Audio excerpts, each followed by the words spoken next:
Hey. Thanks again for pressing play and welcome once again to another edition of the Suns Jam Session podcast on the Bleav Podcast Network, brought to you by FanDuel. Well, right now, it's looking like OKC versus the Knicks, right? Am I wrong? It's going to be orange and blue versus orange and blue in the NBA Finals. The Camelback Spartans would love that. But if you want to go on FanDuel right now, it's minus 170 for the Thunder to win it all. That's actually pretty good odds, all things considered, because once you go into about game 3 of that series, it's probably going to be like a minus 2,000 kind of thing. The Knicks are plus 300, though, as they're currently up 3-0 on the Cleveland Cavaliers. And it's kind of looking like the Knicks are going to be back in the finals. First time since 1999. Knicks in the finals. So if you want to make your bets, head on over to FanDuel and make a little money. Enjoy your basketball games, make a little money. On this edition of the Suns Jam Session podcast, it's the offseason, but there's still some things to talk about. Talking a little bit about some Phoenix Suns news. Jordan Goodwin, did he get snubbed by not being named to the all-defensive team or even getting a vote? That's where I have my frustration. Dillon Brooks, still a villain out there with the operation game about SGA. And then we're going to do a little education here. We're going to talk kind of about the unrestricted free agent guards that exist this offseason.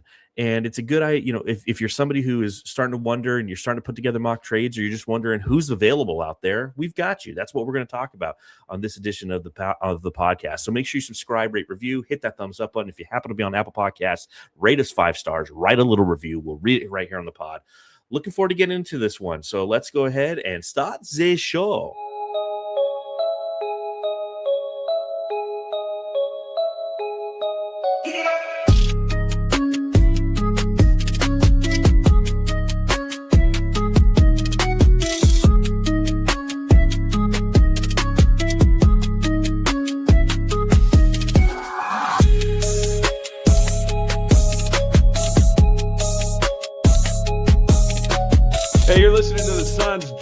Session podcast, shooting the shit about the Suns since 2019.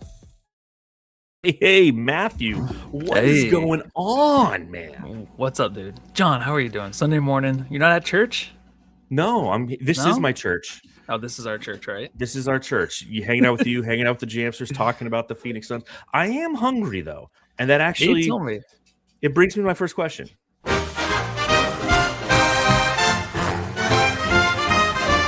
Matthew, I've got to ask. Matthew, I gotta ask, have you ever had salad and go breakfast burritos? I have, and you were telling me about them. I was kind of glitching out there from my internet speed, but I do like them because they're cheaper and they're pretty filling. But dude, give me a little rant on them. Have you had their chilaquile burritos? No, is it a new one? Dude, I just have their bacon, egg, and cheese. I just gotta pop open one for that one, Yeah.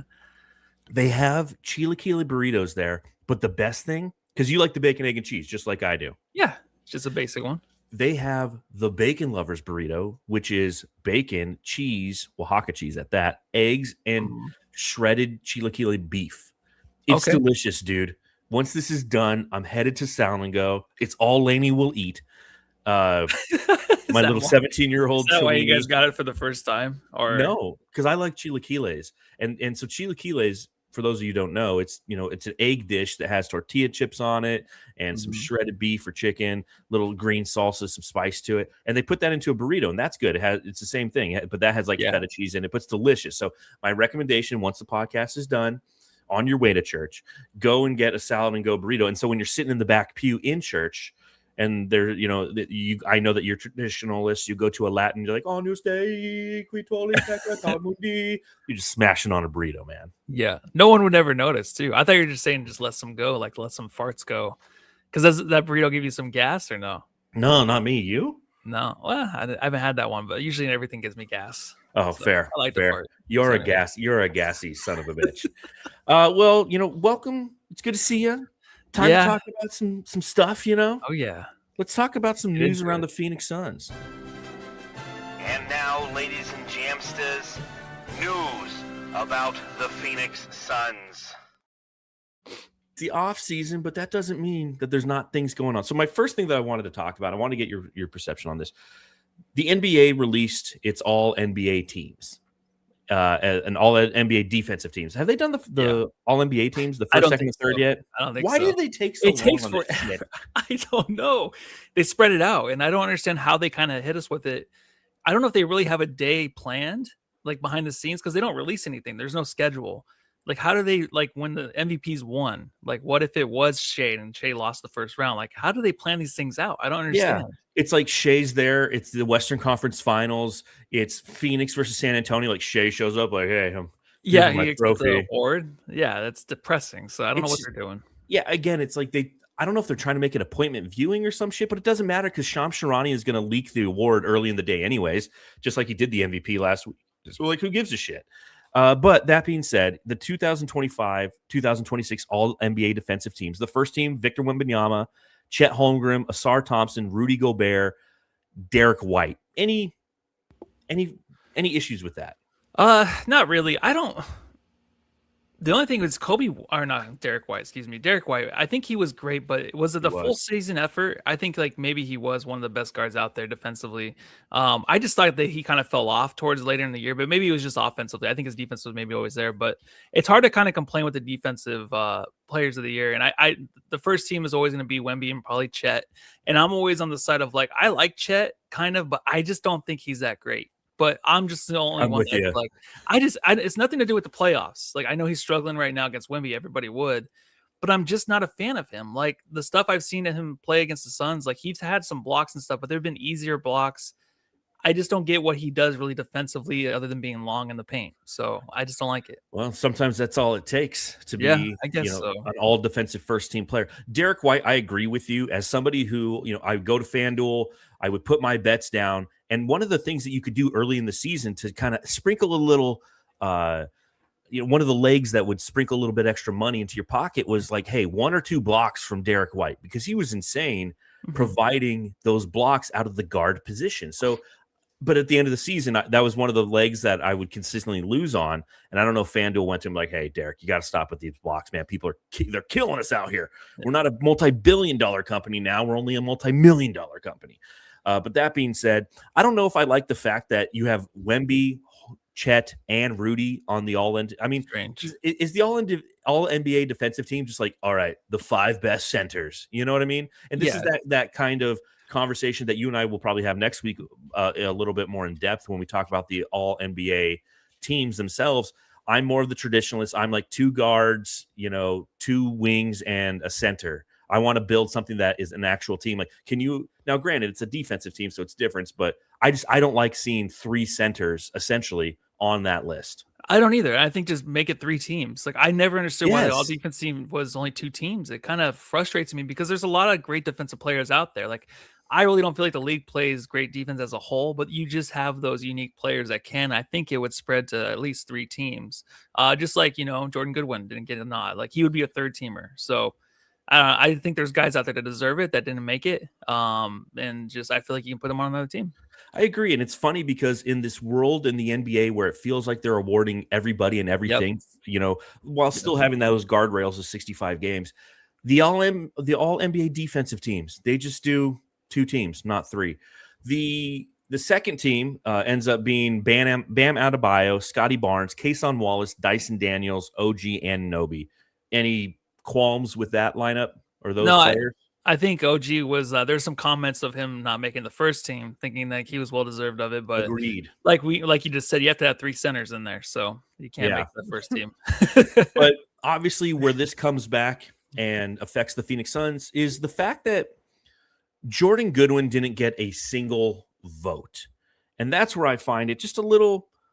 Again, because you throw so many centers in there. So let me ask you this: do you think he was snubbed from getting a vote, or do you think he earned a vote at all? I think he earned it, but the thing is with Jordan, it's when he's a high impact player when he is playing, and I don't feel like a lot of these guys that do vote watch the Suns that much, and you just have to really watch the games thoroughly to really know like his minutes were very scarce. He was injured a little bit here and there, but when he was in there, it was high impact. He was one of our best players. He was a high contributor to our great start to the season. And I just felt like with him being a Hustle Award winner, of course, that's just a Suns award. Mm-hmm. It's just a nod to say like this is our best defender. but also league wide, like he never gets the recognition he deserves. Like being cut by the Lakers, like a lot of people knew like he has a higher upside, and he just wasn't well respected, and he showed it this year. But I do think that not having a vote is kind of silly. But like I said, if there's a third team, I think he gets a third team vote by many voters. I agree there. And again, it would have been nice to see it, and to the point where like even Colin Gillespie tweeted out, he's like, wow, how did Jordan Goodwin not even get a single vote? Because if you think about it, he is one of the best defending guards in the NBA, not to the level where he deserves an all NBA first or second team, or in this case, if a third team exists, I don't expect him to be on there, but to at least get some recognition, to get some votes, to say that, you know what, we recognize what you do and how you do it. Because if you look at guards across the entire NBA, he's 6th in offensive rebounds. He's 7th in steals by a guard. He had a 110.1 defensive rating this season. He played 70 games, so he was eligible. You know, because you could say, well, where's Dillon Brooks on this? Well, Dillon Brooks played 56 games. He's ineligible because of the arbitrary 65-game rule. Yeah. But it would have been nice to just see Jordan Goodwin get a little bit of recognition in the form of a vote to acknowledge who and what he did. Now, I will say on the other side of this conversation, it's almost better for the Suns that he didn't get a vote, seeing as he's going into unrestricted free agency, and seeing that had he gotten a vote, it might have upped his value on the open market. And that's something that the Suns are really trying to juggle and struggle with right now. Yeah, you kind of have to make sure that these guys are, well, like even the Colin Gillespie thing, like he was like, oh, this guy's going to get a huge contract. Fell off a little bit, but we know that we definitely want him back. Jordan Goodwin not getting the recognition for the defensive votes, it does help the Suns, but us as Suns fans, we know how valuable they are, and we want them back. And for less money, it's going to help the Suns. And it's kind of nice because you had a great season, right, for the Suns for the first 80 game or for the first 60 games. Then after that, it kind of fell off. It's just like these players you're going to have coming back. Like they had a great first 60 games and they fell off. And now the rest of the league doesn't really know what their value is, but the Suns definitely will, you know, give them the money they deserve. It's not going to be as much as they probably will deserve if they were, you know, played a full 82 games or full 70 games. Agreed. And that's going to work potentially in the favor of the Suns. Other news pertaining to the Phoenix Suns, Dillon Brooks, man. Underdog collab on the Unethical Hoops game, a game that, you know, is like Operation. He puts out a video that you can see on all major platforms of him playing Operation, but instead of it being that funky looking white guy with the red nose in Operation, it's SGA, which is hilarious, by the way. So what are your thoughts on that Unethical Hoops game, things of that nature? How do you feel about all that? Especially considering it's one of his former teammates on Team Canada.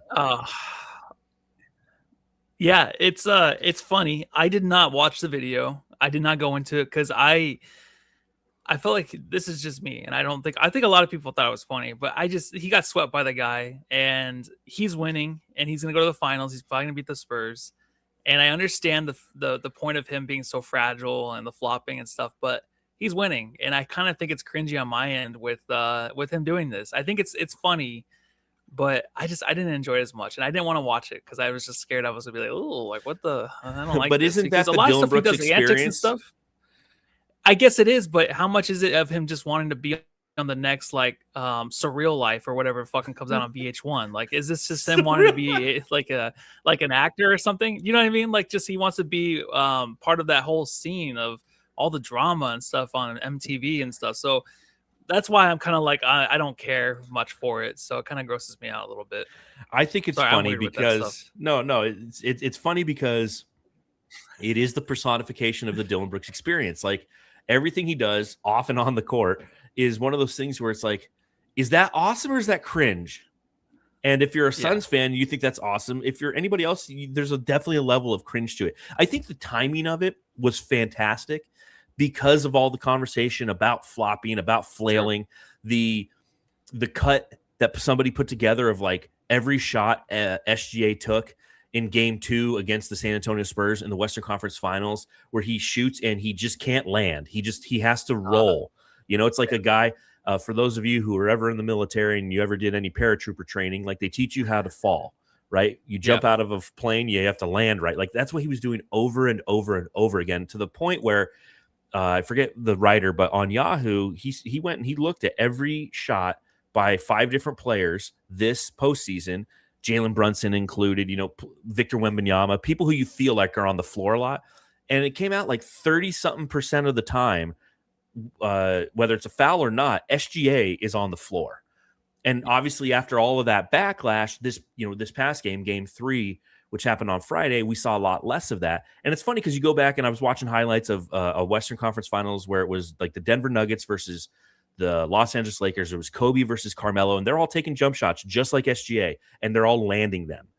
And so it's almost funny this time because that's kind of the conversation right now and it's one of the challenges with appreciating who the Oklahoma City Thunder are, because they do things that are just, they do cringe things. They do things that are borderline like, you're okay, is that good for the game or is that bad for the game? Dillon Brooks, is this game good for the game or is that bad for the game?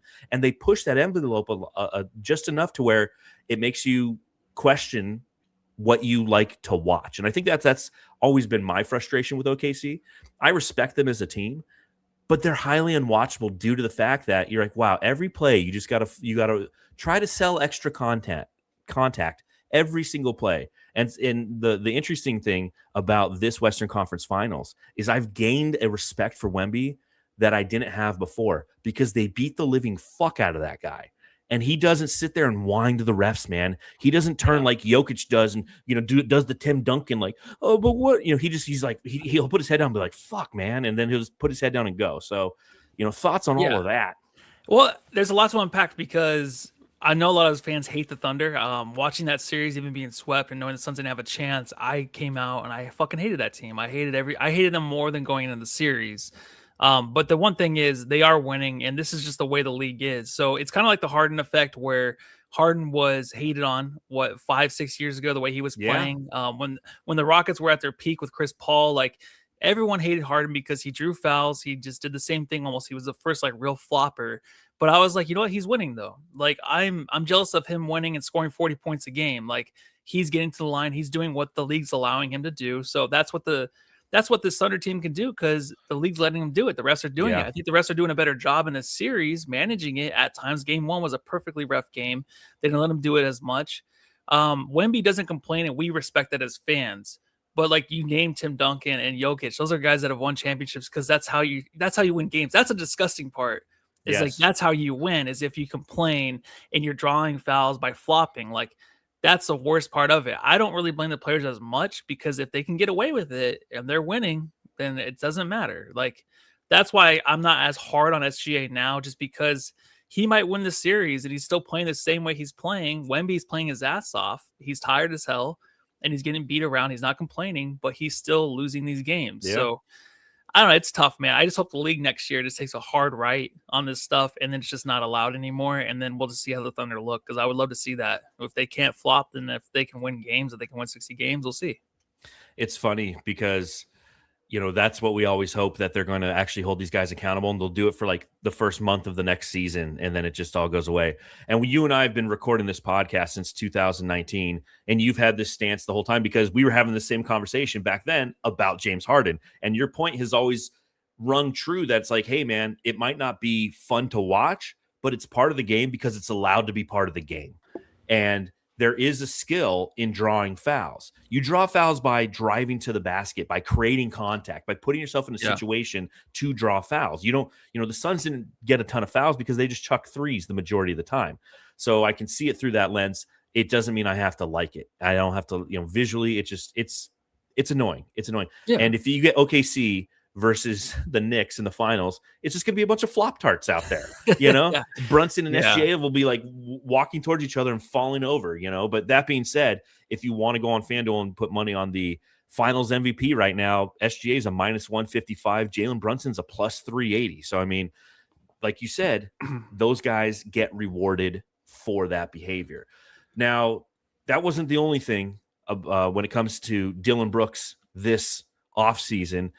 We've been seeing him a lot lately. If you are aware, he's at almost every Mercury home game, sitting front row, sitting baseline in the Lakers Thunder series, like Dr. Evil kind of nodding. It's already a meme, and it's fantastic, by the way. Yeah, It it was is. whoever recorded that exactly when he is smiling and laughing. That was perfect. That guy needs a raise. Well, I It like changed to the Suns' use future. the Jack Nicholson kind of Yeah.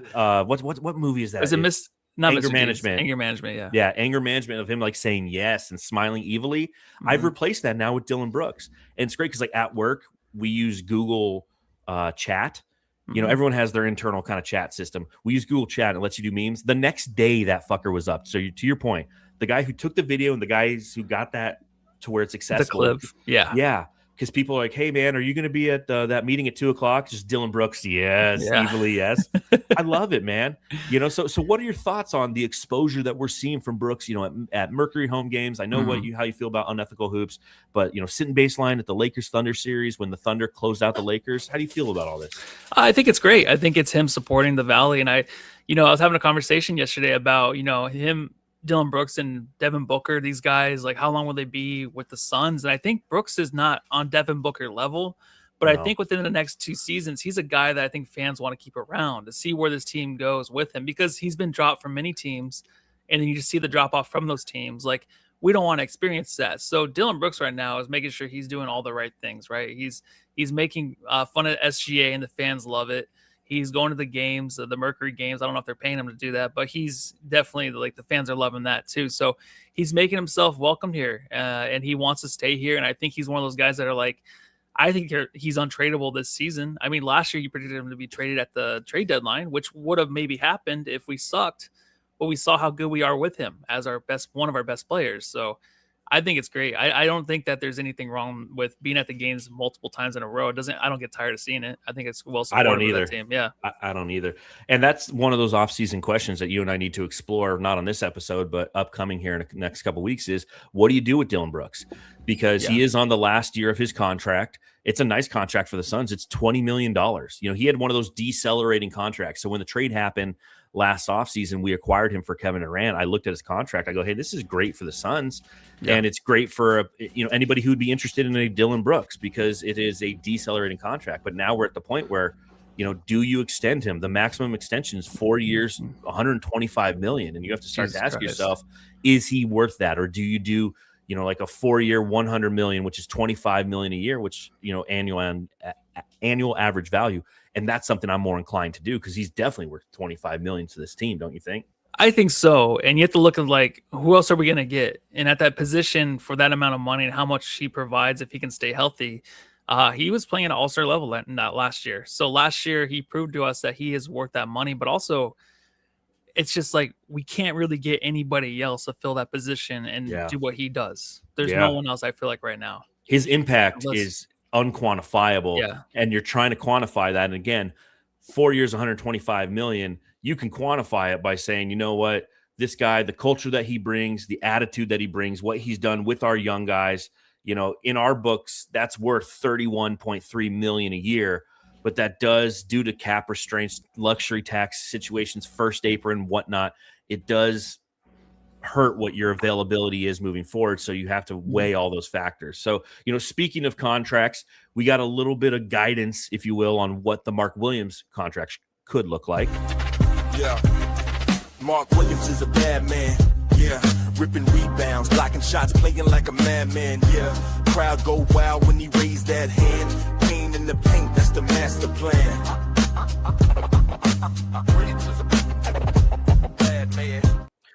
So ESPN's Bobby Marks was going through and saying who are the most valuable unrestricted free agents, restricted free agents, what should their contracts look like, yada, yada, yada. And he had Mark Williams as the 5th most valuable restricted free agent this offseason. And he stated in his article on ESPN that he would see his value being at 3 years, $42 million.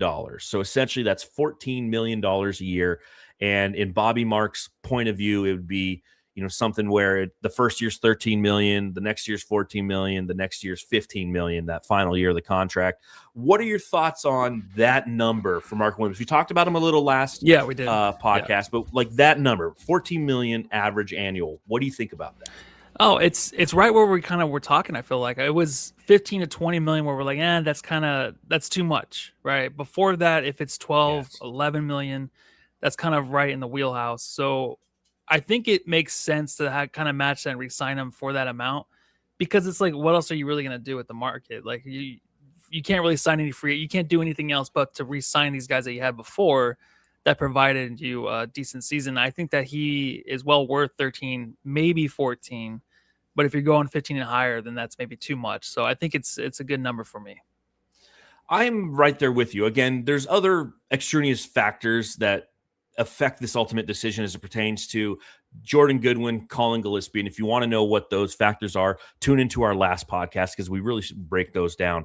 But I think it's a good number because, again, it's $13 million this year, and it gives the Suns that Kaman Malawach buffer where you go, you know what?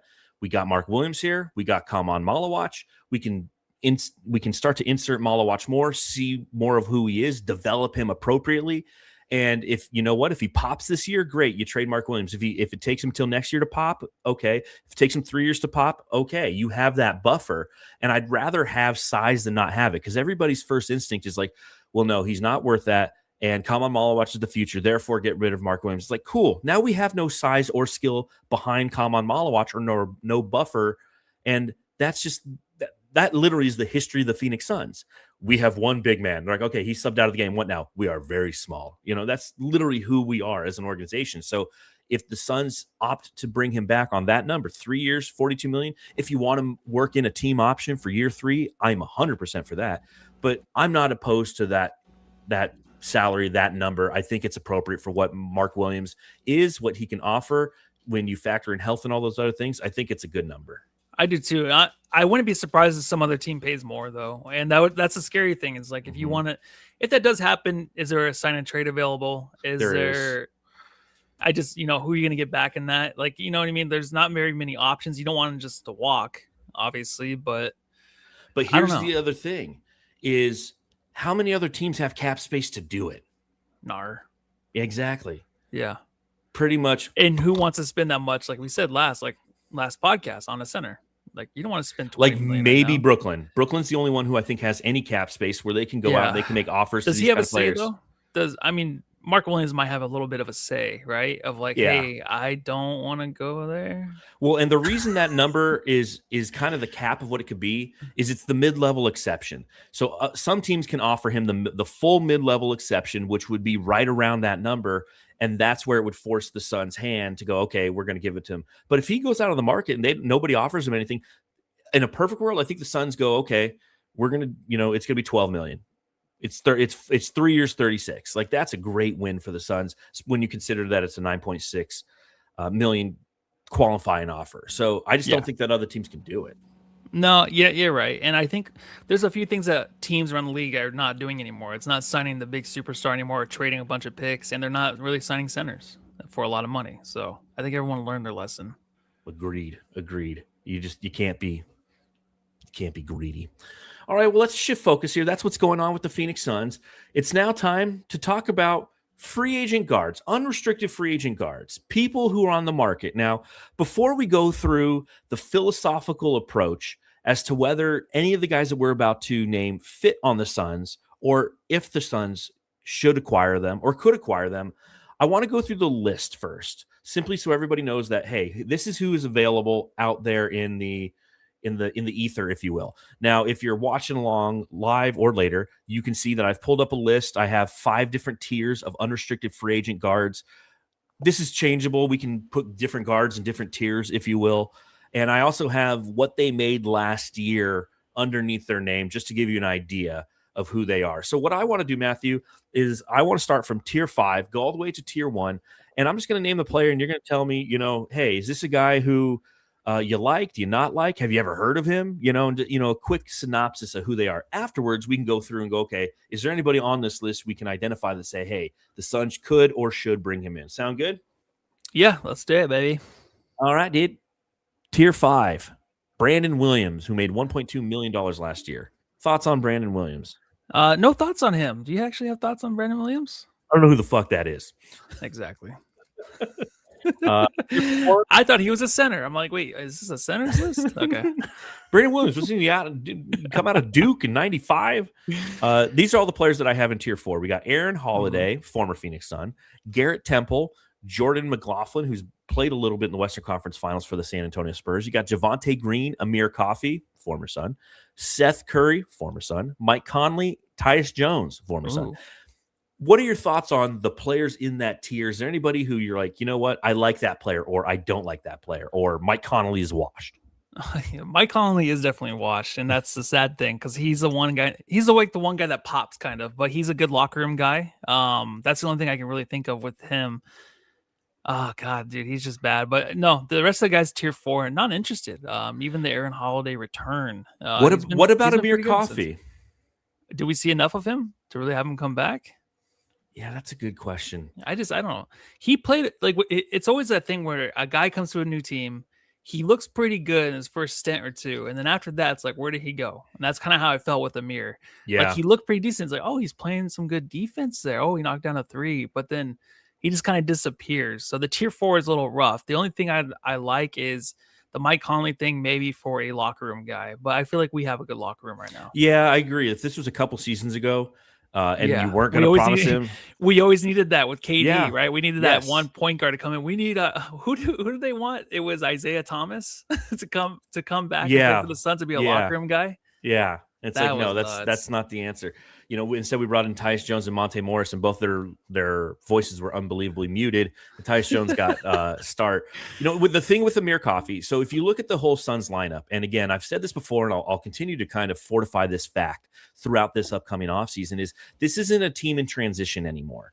This isn't a team that's going to flip 6 players, and we're looking at these lists and be like, that guy, that guy, that guy. Yeah. You know, this isn't a shopping list anymore for the Suns. The Suns, for the most part, of their 15 guaranteed contracts, my guess is 14 of those guys return.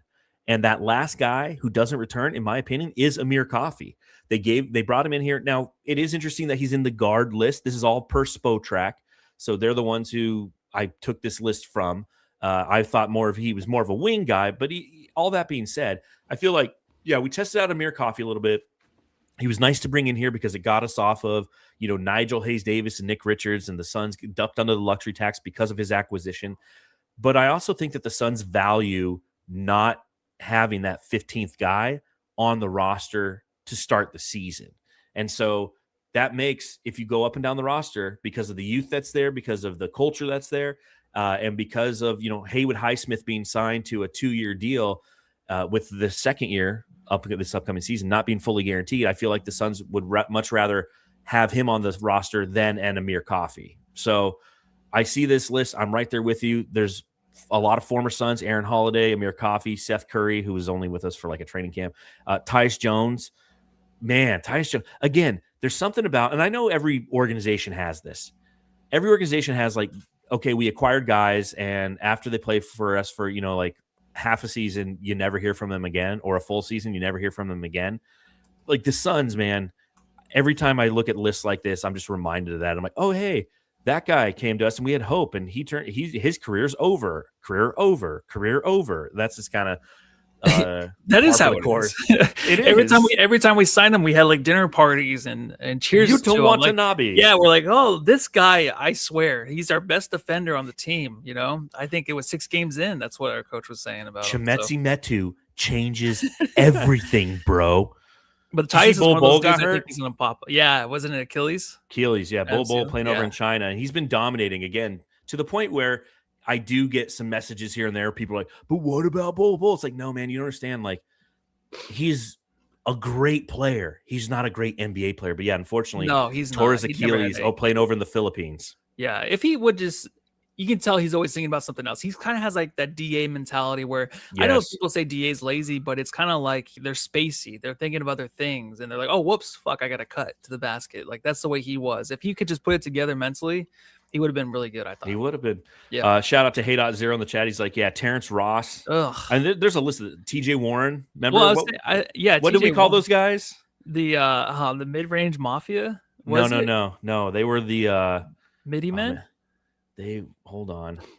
Something about mid-range. We're excited about the mid-range shooting when he came over. I guess. What the heck? Let's pull up. Going through my old. It was the something boys. Oh, what year was that? 2000. That was 3 years ago, right? It was the trade. Might have been more than that. Oh yeah, it was the trade, right? So Yeah. hold on. Let's see here. I'm putting these all together. Oh, here we go. Ross.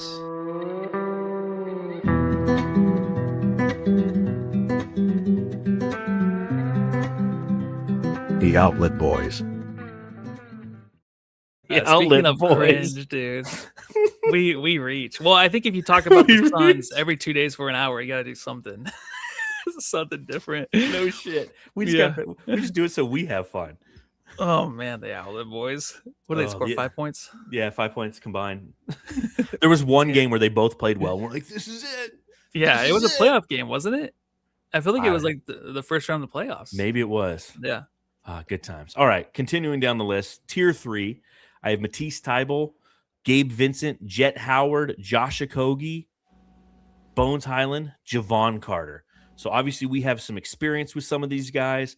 Thoughts on these guys? I'm interested in the Bones Highland, roller coaster. Like he's up and down, up and down. I think he's kind of up right now, right? A lot of people were down on him early in the season. He's had some good games in the playoffs. I think that he might get some money elsewhere. I think he's going to get a bigger contract than maybe he deserves because I think he has a higher upside. I think a lot of it is mental though, and he is a little bit of a more immature player maybe. Yeah. But I think he is going to get a contract that's bigger than what he deserves. For sure. Yeah, you take a look at what he earned last season with the Minnesota Timberwolves. It was $2.5 million. So he's definitely somebody who could garner a little bit more on the market. My challenge with Bones Highland, I'd like him as a player at times. He's a no yes guy. Yeah. And he's so streaky, man. I mean, you take a look at players that we currently have on the roster, like a Grayson Allen, like a Royce O'Neal. They might be streaky, but they're not that streaky because he's somebody who in that round against the Denver Nuggets, he had a couple games, dude, where you're like, oh shit, Bones Highland has arrived. And he completely disappeared in the next series in which they lost to the Spurs. And that's just the Bones Highland experience. So if you want to pay a little bit of money, if you want to pay $5 to $6 million for him, I don't know all the contract details and what he's eligible for, but I think that might be an appropriate thing for a team to do. He does have that firework capability coming off the bench. He's just so damn inconsistent. I think it's one of those things like, imagine the Suns acquire Bones Highland and then we have to go through that. You're like, dude, he went off for 20 points the other night. He'd be like Landry Shamet, right? You're like, and then we never saw him again. I don't know. I don't know if I could do that. Well, the worst part about this type of player is like he'll be hot for a few games, but he'll like take over the team. He'll start buying and selling like shares and stuff like that. Like he'll take over the whole franchise. I feel like that's the kind of confidence this guy has. Yeah, and I don't want he won't that. pass the ball, which is the worst part of it all. Yep. But yeah, he's that guy. And like you said, with with Royce O'Neal or Grayson Allen, like they'll get hot, but they're gonna do the best for the team still. Like they're gonna move the ball around as well. Matisse Thybulle makes a little too much. He made $11 million last year, so unless he's going to take a pay cut, yeah, he has for a long time. What's interesting here is Josh Okogie because he was starting a ton with the Houston Rockets this year. Yeah, of course he was because 80, yeah. But this season wasn't a horrible season from our old buddy Josh Okogie. He played in 78 games for the Rockets. He started 32 of them. He averaged 4.5. Let's see. He shot 38.5% from beyond the arc on 2.1 attempts. I mean, he was a legit guy who probably upped his value this offseason. I like Josh Okogie. I don't know if I'd want him back because we have Ryan Dunn. We have the same thing pretty much, although he didn't shoot like that from beyond the arc. But I like Josh Okogie, man. I appreciate who he was when he was here. Yeah, give me all the Josh Okogies. Like, give me all the Jordan Goodwins. Like, I love these. Those are the same type of Hustle dudes. guys. Yeah.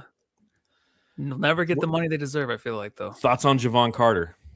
God, I love watching random Bulls games and him just coming in and hitting a couple threes. I don't know. Well, he plays for Orlando now. Is he with Orlando right now? Yeah, because we played him and he had like his coming out game was against us. Wait, did they trade him at the trade deadline or was he? I don't know. Season. I thought he was. They traded him at the trade deadline. Okay, my bad. My bad. It's hard to keep up. Yeah, it is. There's a lot going on. All right, let's go to tier 2. Yes. Kevin Huerter, Kobe White, Luke Kennard, Quentin Grimes, Tim Hardaway Jr., Jordan Clarkson, Russell Westbrook, Gary Payton II, the sequel, Bruce Brown Jr. and Cam Thomas is on this list. Who stands out when you look at this list? Who are you just like, love that guy, love the way he plays? I don't like a lot of these guys. I really don't, but I am kind of convinced that Kobe White's kind of coming back around to where he is somewhat valuable. I think last year with the Hornets, he proved a lot more what he can do. I think anybody that's traded from the Bulls automatically is just an impact player elsewhere. Javon Carter. Yeah, Javon Carter. I do think, though, that Kobe White, the weird thing is, like, when you're looking at the guards, it's like, what do you want with the Suns? Do you want a point guard? Do you want a shooting guard? Of course, you would say, I want a point guard, someone that can come off the bench and facilitate. But I feel like every guard now is just like a 2-guard or they're all combo guards. They're all combo guards or a wing. Like they play. They're a bunch of Lukes out there. You know what I'm saying? Yeah, they shoot the 3, dude. You know what I mean? Cut to the rim. I do think though that Kobe White is a sexy name. It's a lot of money. I think this offseason. I think he's going to get well paid. Did you see cut his hair? Yeah, I think a lot. He cut his hair. LaMelo Ball cut his hair, which he looks like a fucking. Sorry, I don't know. He wasn't highly attractive to begin with. Yeah, that's why you grow the hair out. These guys in the NBA, a lot of them are not attractive, and they have to. Why do you think I have a beard? It's to take away from like my face. I get it. Yeah, I look at this list, and it's funny. I'm right there with you because there's a lot of guys who I feel like on this list who are impact players, but not potentially not for what you would have to pay them to be. Yeah. So. Price for value paid, like Kevin Huerter makes $16.3 million last year. Kobe White made $12 million. He's going to make more than that as an unrestricted free agent. Luke Kennard, because of what he did in the postseason with the Los Angeles Lakers, he'll get something. Again, these are guys who not huge fans of the way that they play. I like what we have as guards better than these guys. Jordan Clarkson's the one guy who I've always kind of been like you talked about Bones Highland coming off the bench. I've always wanted Jordan Clarkson coming off the bench. He took a vet minimum deal to be with the Knicks right now. He'd be a great guy coming off. If you move away from like a Grayson Allen, and you try to bring your books down a little bit by losing Grayson Allen, maybe you offer Jordan Clarkson a little something. But again, you have cap restrictions yourself. But I'm with you. Just kind of a lot of guys who don't really spark that fire with it. What about Cam Thomas, dude? Cam Thomas, he's Dennis Schroeder 2.0 because Dennis Schroeder had all that money that the Los Angeles Lakers offered him, and he's like, no, I'm going out on the market. He didn't get shit. Cam Thomas played the game of chicken with the Brooklyn Nets last offseason, being a restricted free agent, and they were like, no, man, we just brought in like 5 rookies, dude. Like, we're not paying you just to pay you. He's like, oh, prove you wrong, and he proved them right. He is a weird player, and I think we've always kind of had like kind of a little bit of a feeling there's some upside there, but he'll go to a team and then he sounds good in the interviews, he looks kind of decent on the court, but then all of a sudden cut or he's not playing. Like, I just don't know what happens with him behind the scenes. Like, he must be really bad in practice, he might not be a team guy at all, and I think we kind of feel that way, but there is just such an upside there where I feel like he had more of a value in the NBA. And maybe it's not too late to turn it around, but I just think that he might have missed his money for sure. Well, and it's a reminder. So think about the organization he came up in. He came up in the Brooklyn Nets, a team that's constantly and consistently losing. Yeah. And it affects you and it changes you. It turns him into a ball hog. It turns him into somebody who is all about the stats, is trying to prove how good he is because he wants to potentially go somewhere else and make more money.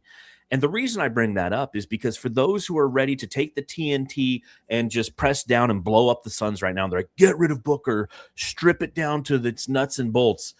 I don't think that as an organization, the team is ready to do that. I think that they're on their way to doing that because you need to have a productive culture to sustain that. So you can be like the Spurs, right? The Spurs, they sucked for about 6 years and they built it up from the bottom up, but they knew they could do it because their organizational infrastructure could support doing that.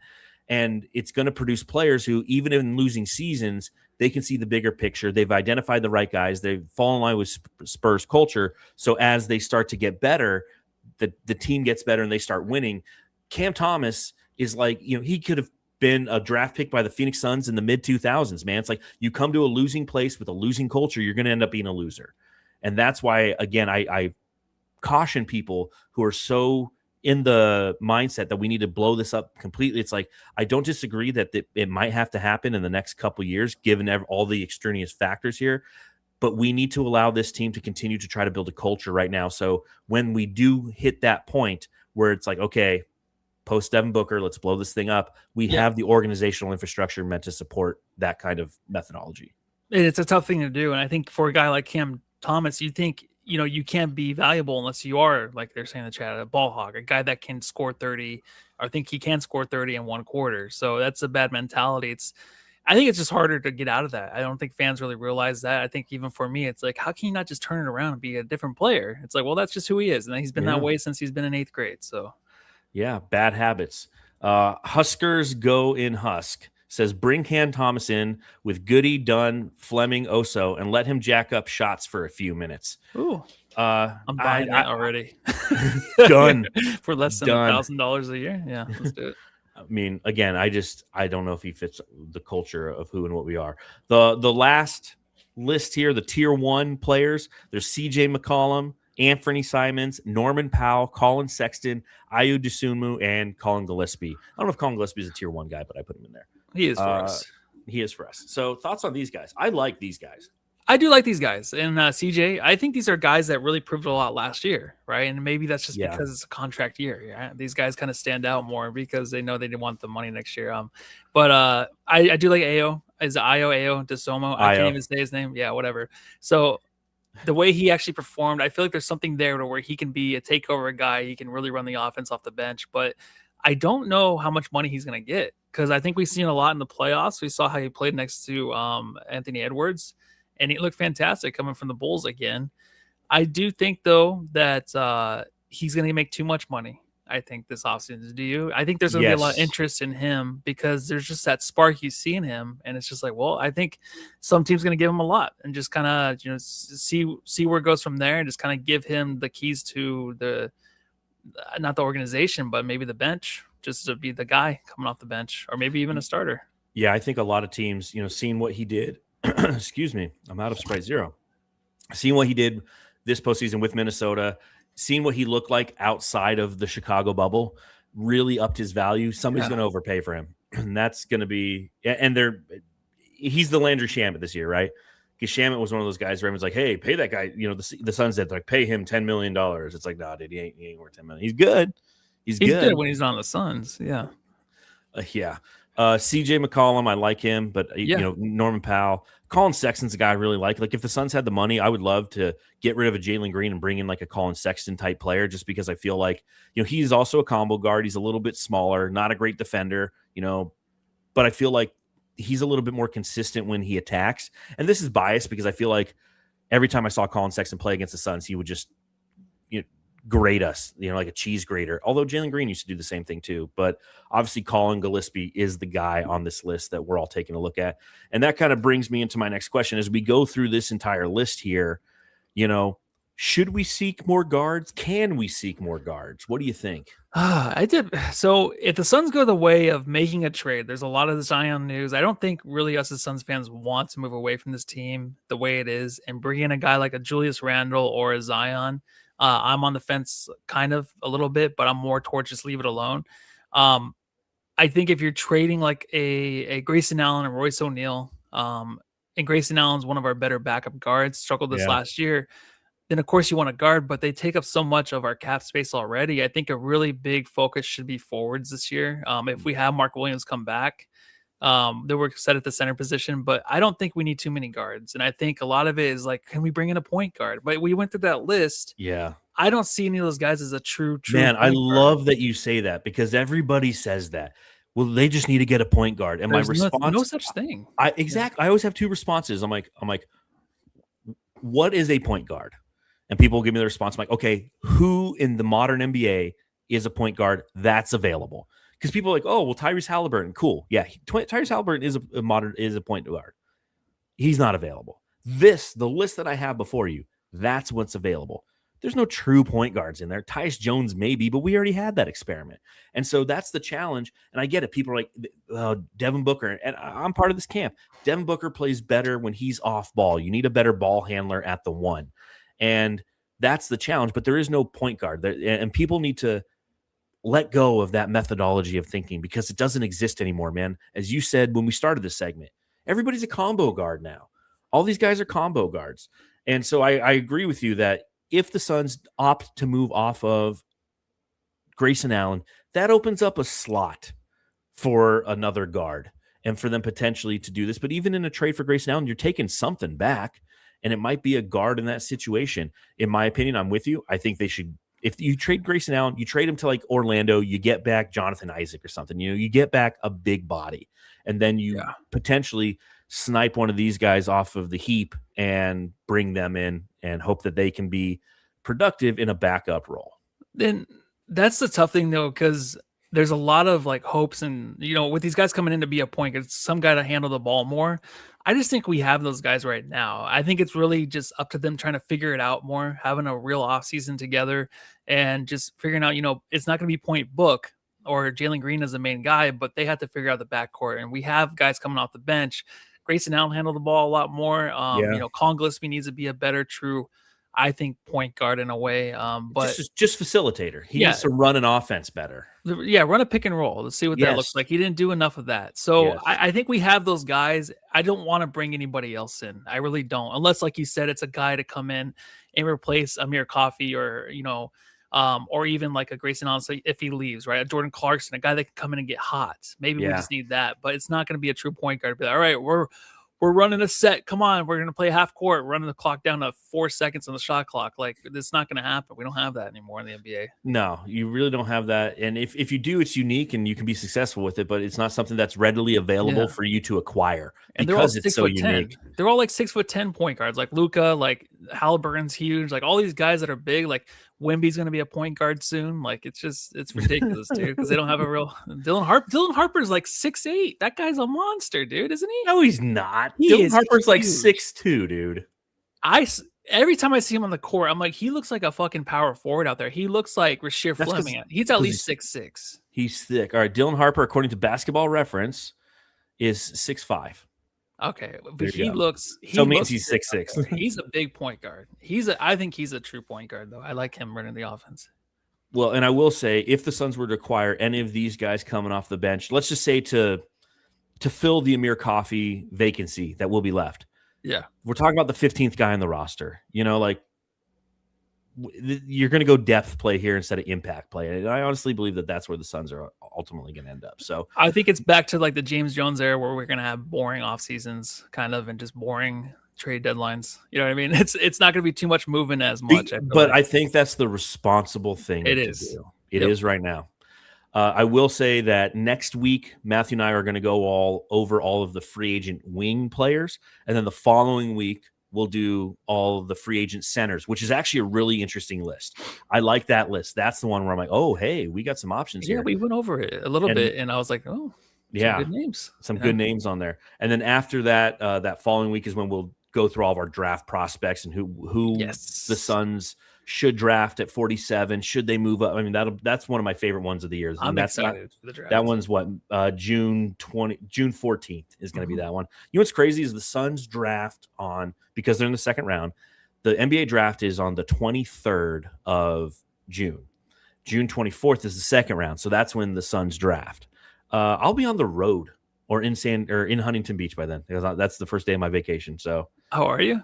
Yeah. Okay. Yeah.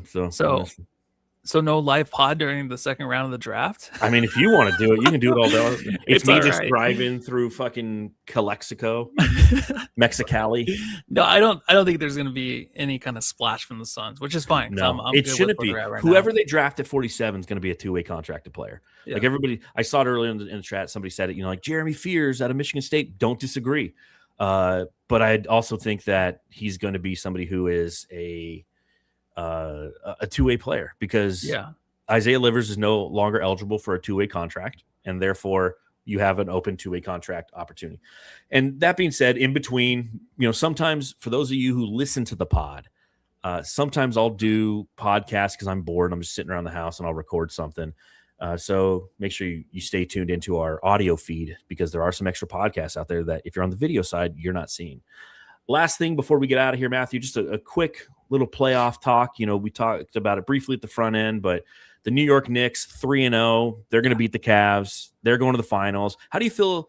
Who said it earlier? Husker Going Husk says, watching Bridges and Shamet ball out for the Knicks hurts. Does it hurt you, Matthew? No, not at all. It doesn't. The only thing is, I did love Bridges a lot. And, 2 days after the trade with Kevin Durant, I'm like, oh, I miss Bridges and Cam Johnson, even though he was terrible this year. But I'm really happy for them. I just know that, Bridges moving forward with the Suns, it wouldn't have been ideal because he is like a third guy or a fourth guy with OG. So he's in a perfect situation there. And Shamet, thank God, dude, this guy needs some loving. And I'm excited for him to go to the finals. Shamet Yeah, face all the way, too, baby. man. I'm 100%. Like, it doesn't hurt me at all. I think those teams are so far gone now. I hate that stuff. It's like if CP3 and Shamet stayed, like we would have won a championship. Like, no. CP3 was not even he fell off terribly. It's interesting because people obviously, Huskers here is one of those people who, when they see that success, it hurts them because, like, man, why couldn't it have happened here? And I'm one of those people who it's like, man, good. I like to see former Suns succeed unless they're DeAndre Ayton. I was just going to say, that's the first thing that popped in my head. If he ever won a championship, I'd be okay with that. I'd be pissed. No, I'd be pissed because I'm like, where's all that shit in Phoenix? But what are your thoughts on the Knicks going to the finals? Oh, I'm excited. Do you think they stand a chance? I do. I'm rooting for them to win the finals. Me too. I hate the Spurs. I hate Wemby already. Sorry. I hate SGA and the Thunder. So let's go Knicks all the way. I think I mentioned it before. Yeah, dude. I think I'm hoping that Wemby comes back with the Spurs, but I do think Wemby is just tired. I think that team is tired after game one. And I think that was just so much to win that game. And I don't think they have that in them again. Well, the thing that I've had, shifting our conversation to the Western Conference Finals, the thing that I've kind of stated throughout is the Thunder are so deep that, and we know this, and the Lakers now know this, they just don't stop coming at you. And that, to your point, that fatigues you quick. Yeah. And I'm really looking forward to that conference finals being over, because then I can go back to hating the Spurs, because right now I'm rooting for the Spurs. I'd much rather see the Spurs in the finals, just because as I stated earlier, not a huge fan of the unethical hoops. I just don't like watching it. Wemby, he's gained my respect. Also, one of my really good buddies is a Spurs fan. In fact, he drove from Phoenix out to San Antonio for today's game with his girlfriend. They bought tickets and drove 15 hours. I'm like, dude, that's an interesting way to spend a Memorial Day weekend, man. Go enjoy it, man. That's what it's about. Where do you find her, on Tinder, or they've been together for a while? I think Bumblebee or something. Or Hinge. Nice. I think it was a Hinge. Good way to get a first date going. It's not a first date. It's not a first date. They've been together for a while. He just moved into her place last week. So I'm excited for him as a fan, because it's fun. He's one of the people that I work with who he'll come to my office and we just talk basketball, and I love it. And him and I get some almost screaming matches. Like, we yell at each other about things, man. We get passionate about it because, as I'm a passionate fan. Yeah, I mean, it just makes you want to just go get a Sonic hot dog. By the way, Sonic has an extra long cheese coney. They have Sprite Zero there, by the way. And that, I told my wife, I found that out. I'm like, that changed my weekend plans. I'll probably go get that after this. No, I'm going to go get one of those solid burrito. Get both. Burrito. I'll get both. But all that being said, the Knicks, I'm with you. It's exciting. It's good for basketball, obviously. I think so too. When the Knicks are involved in the finals, like, that's fantastic. I'm thoroughly enjoying this Oklahoma City Thunder and San Antonio Spurs series. Like, this is fun, man. Give me 11 games of this bullshit, because it just makes me pissed off, and I love it. No, it's nice. I don't know. When I'm watching it now, I feel like the Spurs just look tired the whole time. They do. It's just exhausting for them. But now, but if you go on the OKC side, Jalen Williams is hurt. Yeah. AJ Mitchell is out today, so like, their depth is being tested a little bit too. We'll see. And that's what's going to make it a fun, interesting game and series. Well, J-Dub coming back might have hurt him in game one. Like, he just had to adjust again. Like, they were fine without him. So it's one of those things like, well, we're actually okay if you don't play. Do you think they trade? Do you think they trade Jalen Williams this offseason? I think it'd be the smart thing to do. They'll get a lot back. Some team's going to sell high on that dude. I think you have to. He's slated to make $41 million next year. It's crazy. So, and they have AJ Mitchell behind it. Jalen Green and J-Dub straight up, or what? Or you can't do the math. Yeah, it doesn't work. The math would be close, because I think we could do it probably. Is it a sign and trade, though? Is he an unrestricted free agent? No. It would just be a trade. Okay. Because he's $41 million. Jalen Green's $36.3 million. I think the challenge, though, is once this season ends and the new season begins, they're a second apron team. They instantly become – they're a team that's been under the luxury tax, and they instantly, because Chet and Jalen Williams both start making $41 million. Mhm. They have a big decision about Hartenstein because he's a team option player who's scheduled to make $28 million. So he's going to hit the market. You know, the Thunder, this is going to be the last run of this little iteration of what Sam Presti has done, because the bill is due. And it's unfortunate because that's the way the NBA is. But at the same time, it's not unfortunate because I like the fact that we don't get the Warriors winning the championships all the time, the Bulls winning all the championships, the Lakers winning all the championships. It sucks as a fan when you're one of those teams who's awesome and you're like, man, we could win 3 or 4 or 5 out of these. But for everybody else, it's nice because it negates the conversations like, well, they're going to win anyway, so what the fuck are we doing? Yeah. And you know what I mean? Yeah, I definitely agree. I think it's tough as a fan to kind of, swallow that and just be like, you know what, we got to get rid of one of these guys. But I feel like the fan bases kind of sway to one side where they're like, we're actually okay without J-Dub. Thank you for doing what you did. And then a year later, they don't win. They're like, God, we miss J-Dub. 100%. Chet's a guy you got to trade. I'm just saying that right now. I just know in 2 years, going to be like, we traded the wrong dude. It's going to be Chet. Yeah, I don't want to pay that dude. Trade for Giannis. Like I said a year ago, I said they should have traded Chet for Giannis. Yeah, you did. Well, I don't think they'd be in the sweepstakes now. Huskers does agree that Sonic conies are fire, and that's probably what I'll have for lunch today. Yeah. We'll be farting. Anything else you're doing for Memorial Day weekend? No, I'm actually headed to a basketball game right now. Nice. Yeah. Nice. I'm just watching a bunch of documentaries. I watched one on Ulysses S. Grant, watched one on the Great War, and I'm in the middle of a Franklin Delano Roosevelt one. And for those of you who know me, this is the time of year. It's almost time for Band of Brothers. And I might start that tonight. I don't work tomorrow. It might be some old fashions and some Band of Brothers tonight, man. Huh? Oh, I love it. There's nothing I love more than old fashions and Band of Brothers, man. The greatest generation. Maybe I should just watch that. I watched it a while ago. Maybe I'll rewatch it again. But I think Love Island's coming up in this family household, which I don't watch, but everyone watches it, so I might be sucked in with a bunch of butt. Do you have a TV in another room? Oh yeah. But go watch Band of Brothers, dude. Be a man. Love Island is shit. They use filters. They don't even look like that. I know, they're disgusting, man. I know it's horrible. Gross. It's a bad influence on the house. Gross. But. Yeah. Show them Band of Brothers. Well, I guess everybody's old enough. Yeah, they watch Band of Brothers. Band of Brothers, man. Luke just finished Game of Thrones. Dude, sick. Was he disappointed? He liked it. He liked it a lot, I think. But I keep trying to tell him to watch Breaking Bad, but maybe he's too young for that right I think he's a little too young for that. Yeah, it's just not. Band of Brothers, man. Good. Yeah. Like just the leadership. There's just, and I think the reason he probably, did he have any pizzones with his Game of Pizzones? Game of Pizzones? God, I remember the last one we were barely able to swallow. So nasty. Matthew and I, because we used to live together, we used to watch Game of Thrones and we'd order Pizzones from Pizza Hut. And by like the 8th episode, we're like, oh, not another Pizzone. So gross. So gross. And if they made them still, I'd go get one. Yeah. I would have a burrito from Sal and Go this morning.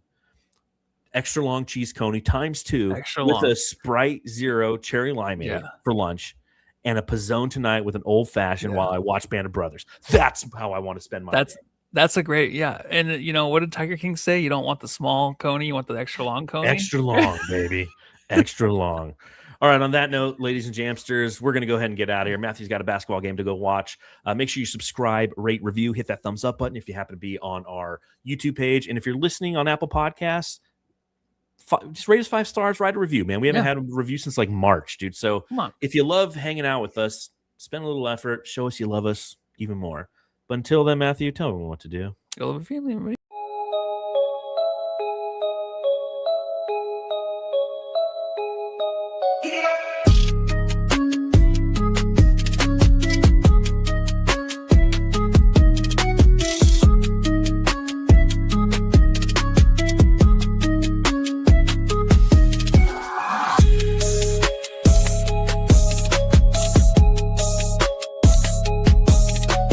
Hey, you're listening to the Suns Jam Session Podcast, shooting the shit about the Suns since 2019.